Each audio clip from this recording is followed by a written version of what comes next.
나도 다들 안 오면 안 내리는 거야. 내가 생각한 거야. 잠깐에 왔어. 끝났나 봐.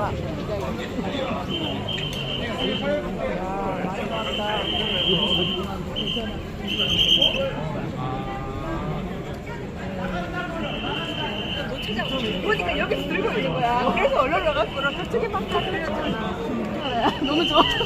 나도 정말. 나 오늘 찰당서.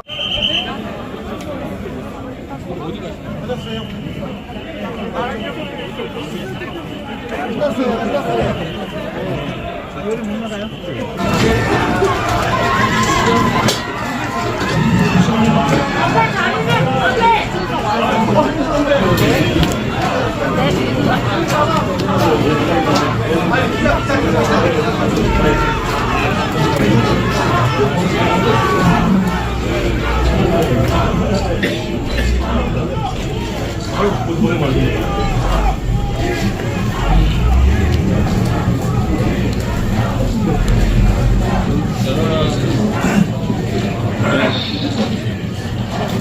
네, 오늘 기자회견문을 쓰고 보니까 생각보다 좀 깁니다.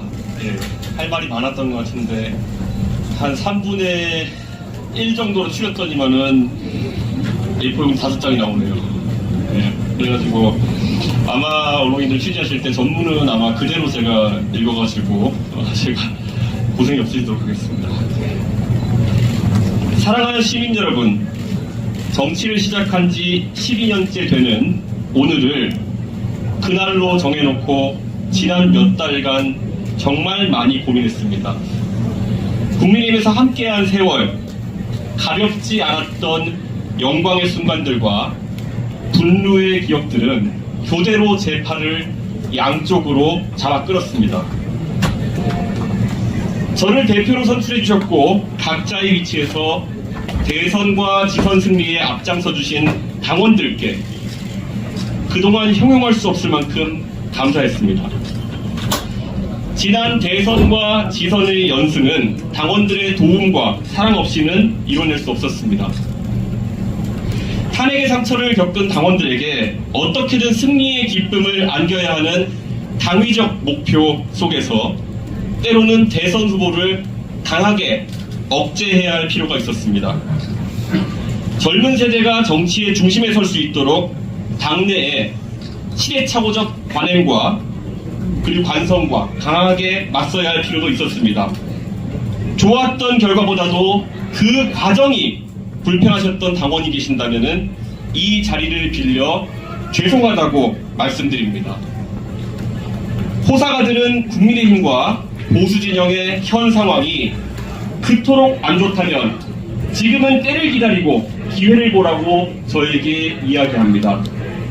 3년 전에 저라면 아마 그런 이야기를 진지하게 받아들이고 와신상담, 과하지옥과 같은 고사성어를 되내며 당을 위한 헌신 같은 여의도 방언을 입 밖으로 내었을 것입니다.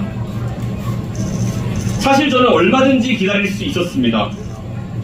이런들 어떠하며 저런들 어떠하냐는 자세로 때로는 영달을 누리고 때로는 고생을 겪으며 만수산 드렁칠과 같이 얽혀 살 수도 있었습니다. 실제로 이미 몇 달 전 책임 있는 사람으로부터 총괄 선대위원장 등의 자리도 제안받은 적이 있습니다. 그런데 전혀 마음이 동하지 않았습니다. 오늘 제 선택은 제 개인에 대한 처우 그리고 저에게 가해졌던 아픈 기억 때문에 하는 것이 아닙니다. 저는 고개를 들어서 과거가 아닌 미래를 봤습니다. 비상상태에 놓인 것은 절대 당이 아닙니다. 바로 대한민국입니다. 마냥 기다릴 수 없었습니다. 정확히는 대한민국이 변화가 없는 정치판을 바라보며 기다릴 수 있는 여유가 없었습니다. 저는 탄핵을 겪으며 비선은 있고 비전은 없는 대한민국을 다시는 용납하지 않겠다고 스스로 다짐했습니다. 선출되지 않은 누군가가 모든 유무형의 권력을 휘두르며 대한민국을 쥐락펴락하는 그 모습, 그 사람 앞에서 법과 상식마저 무력화되는 모습이 반복되는 것은 다시는 경험하고 싶지 않은 저의 그리고 국민 모두의 트라우마일 것입니다. 저는 잠시 보수정당에 찾아왔던 찰나와도 같았던 봄을 영원으로 만들어내지 못한 스스로를 다시 한번 질책하고 반성합니다. 그들의 권력 욕을 상식선에서 대했고 진압하지 못했던 오류를 반성합니다. 모든 것이 제가 부족한 탓입니다. 저는 오늘 국민의힘을 탈당합니다. 동시에 국민의힘에 제가 가지고 있는 모든 정치적 자산을 포기하겠습니다. 과거의 영광과 유산에 미련을 둔 사람은 절대 선명한 미래를 그릴 수 없습니다. 존경하는 시민 여러분, 이제 대한민국의 공용어는 바로 미래여야 합니다. 지금도 누군가는 대한민국의 위기 속에서도 상대를 악으로 규정하고 청산하는 것을 소명이라고 생각하고 그 방향으로 시민들을 이끌려고 하고 있습니다. 하지만 마상득지, 마상치지라는 말이 있습니다. 말 위에서 천하를 얻는다 하더라도 계속 그 천하를 말 위에서 다스릴 수는 없는 노릇입니다. 대통령 선거가 끝난 지 2년이 다 되어가는데도 왜 적장을 쓰러뜨리기 위한 극한 대립, 칼잡이의 아집이 우리 모두의 언어가 되어야 합니까? 정치는 대중의 삶을 더 나은 방향으로 가꾸는 노력입니다. 이제 시민 여러분께서는 상대를 쓰러뜨리기 위한 검투사의 검수를 즐기러 콜로세움으로 가는 발길을 멈춰주십시오. 시민 여러분께서 수고로 오시겠지만은 아고라에 오셔서 공동체의 위기를 논의하는 책임 있는 정치인들에게 성원을 보내주십시오. 우리 이제 다 같이 자세를 고쳐 앉았으면 좋겠습니다. 진영 논리에 휩싸여서 우리 팀에 발생한 문제는 좋은 게 좋은 거지 하고 넘어가고 그 모습에 정작 미래를 고민하는 젊은 세대는 정치를 내로남불의 장으로 보며 외면하게 되었습니다. 어제까지 우리는 학교에서 이상을 가르치면서 이상적이지 않은 현실을 강제하는 이중적인 대한민국으로 남아있어야 합니까? 참되어라 바르거라 선생님이 가르치신 대로 살면 딜레탄트가 되어서 조소를 받고 교과서로는 민중한거인 4.19와 5.18을 가르치면서 민주주의의 근본이 무너지는 현실을 놓고 투표장에서는 차악을 선택한다는 미명하에 진영 논리로 일관합니다. 배운 대로 살지 못한다면 배워서 무엇에 쓰겠습니까? 과거 정치 군인들은 북한의 위협을 항상 강조했습니다. 그리고 비상선포를 통해서 많은 자유를 억압했습니다. 놀랍게도 소위 직업군인이라는 그들은 실제로 쿠데타를 위해 전방사단까지 동원하는 등 국가 안보를 최우선에 놓고 일을 처리하지도 않았습니다. 대통령과 당대표가 모두 군인인 시절을 겪어내고 이겨냈던 우리가 왜 다시 한번 검찰과 경찰이 주도하는 정치적 결사체 때문에 중요한 시대적 과제들을 제쳐놓고 극한 대립을 강요받아야 합니까? 시민 여러분, 여러분의 미래, 여러분의 자녀의 미래, 그리고 손자, 손녀의 미래가 단순히 조금이라도 덜 나쁜 사람에게 맡겨져야 된다고 생각해서 이 황당한 검투사 간의 랠리를 이어가는 것입니까? 그 랠리를 여러분께서 즐겨주시니까 어느 정치 세력도 미래와 대안을 놓고 더 이상 고민하지 않습니다. 생산적인 경쟁을 하지도 않습니다. 대한민국은 현재 위기입니다. 절망의 줄다리기를 하면서 대한민국이 정체된 사이 우리에게 여러 가지 거부할 수 없는 도전들이 쌓여가고 있습니다. 제가 하고자 하는 신당에서는 이러한 위기들을 정확하게 직시하고 당당하게 표 떨어지는 이야기들을 하겠습니다. 해열제와 진통제를 남발하여 이제는 주사바늘을 어디에 꽂아야 하는지도 모르겠는 대한민국의 중차대한 문제들을 솔직하게 다루겠습니다. 누군가가 또다시 콜로세움에서 상대를 빌런으로 만드는 정치를 하고자 한다면 저는 100번 고쳐 죽어서라도 그 사람의 멱살을 잡고 아고라로 다시 돌아와 다시 미래를 이야기하도록 강제하겠습니다. 몇 가지 생각나는 시급한 이야기를 해보겠습니다. 한쪽에서는 이공계 인재를 육성하겠다고 하면서 반도체 웨이퍼와 포토마스크를 흔들면서 다른 한쪽에서는 의대 정원을 3배 가까이 늘리는 것을 검토한다면 최상위급 이공계 인재들은 연구개발에 뛰어들어야 한다는 이야기입니까? 아니면 의대생이 되기 위해서 노력해야 한다는 이야기입니까? 도대체 엑셀과 브레이크를 동시에 밟으면서 고장나는 대한민국의 성장 엔진은 과연 누구의 책임이어야 합니까? 지방대학을 중심으로 등록 인원의 절반이 이름만 올려놓은 가짜 대학생의 학교가 늘어나고 있습니다. 시민의 세금을 이 상황에서 대학 등록금 지원에 무조건 더 투입하겠다는 것이 과연 우리가 바라는 교육개혁입니까? 사학재단과 교원들의 표만 두렵고 시민들의 혈세가 낭비되는 것은 보이지 않는 것입니까? 저출산의 여파로 전방을 지킬 병사가 부족해졌다면 적극적인 감군 계획을 제시하는 것이 책임있는 정치의 모습일 것입니다. 감군 계획이 문재인 정부에서 나왔던 이야기라고 해서 논의조차 하지 않는다면 그것은 아집입니다. 상대에 대한 극한 부정 속에서 나온 대안이 120kg이 넘는 고도 비만자까지 군복을 입혀서 휴전선에 세워놓는 것이라면 그것이 무책임한 정치의 민낯입니다. 킬러브랑을 없앤다고 하면서 자랑하는 학생들에게 미적분과 기하마저 수능시험 범위에서 제한다고 한다면 학생들은 줄어든 평가 범위 속에서 소위 매력적인 오답을 통해 변별력을 갖춰야 하는 것입니까? 벡터와 미적분을 고등학교에서 제대로 배우지 못하고 평가받지 못한 학생들은 해외의 이공계 인재들과 어떻게 경쟁하라는 이야기입니까?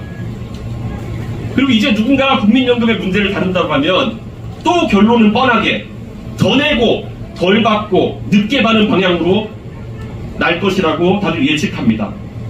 이것이 해결제이지 어떻게 근본적인 연금 개혁일 수 있겠습니까?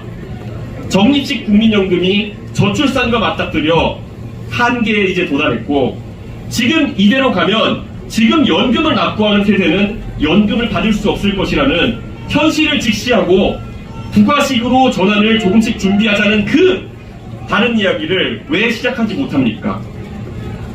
대한민국의 대통령 이하 대부분의 정치인들은 위에 열거한 문제들을 해결할 수가 없습니다. 왜냐하면 정작 권력을 가진 그들은 앞으로 길어야 10년 이상 정치를 하지 않을 것이기 때문입니다. 내 임기 중에만 내 정치 생명이 다하는 데까지만 큰일이 터지지 않도록 관리하겠다는 그들의 정치가 어떻게 미래지향적인 정치일 수가 있겠습니까? 무책임한 현재의 위정자들과 다르게 저는 제가 지금 하는 주장과 선택에 대해서 30년 뒤에도 살아서 평가를 받을 확률이 높습니다. 누가 내는 대안과 제안이 더 진실하고 절박하겠습니까? 프랑스의 마크롱이 표 떨어질 각오로 연금개혁에 몸을 던진 이유가 무엇이겠습니까? 결국 마크롱은 본인의 삶 언젠가 연금 고갈의 파고를 그대로 맞닥뜨릴 것이기 때문에 책임감 있게 진실하게 나설 수밖에 없는 것입니다. 논리와 이성은 사라지고 선악을 가르는 무부의 칼로 대한민국의 미래 비전을 써버리는 야만이 횡행하고 있습니다. 누군가는 모난돌이 정맞는다, 절대 나대지 말고 큰 덩어리에 의지하라는 말을 저에게 할 겁니다. 오직 제가 믿는 것은 용기와 올바름의 힘입니다. 저는 일시의 영달을 위해서 그 칼날을 두려워하거나 숨치되지 않겠습니다.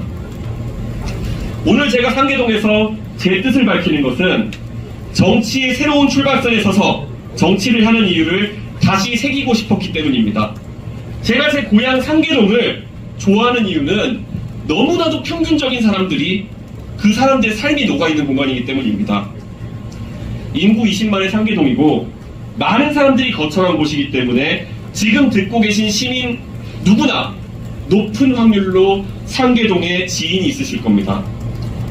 노력하는 사람들의 도시, 가진 것이 많기보다는 꿈꾸는 미래가 많은 그런 사람들의 도시입니다. 서울 시민이지만 가장 먼 거리를 출퇴근해야 하는, 그리고 좋은 학군을 위해서 구축 아파트에 사는 것을 감내하는 그 일상 속에는 지금의 불편함을 다소 감내하는 사람들의 오늘보다 더 나은 내일에 대한 희망이 깃들어 있습니다.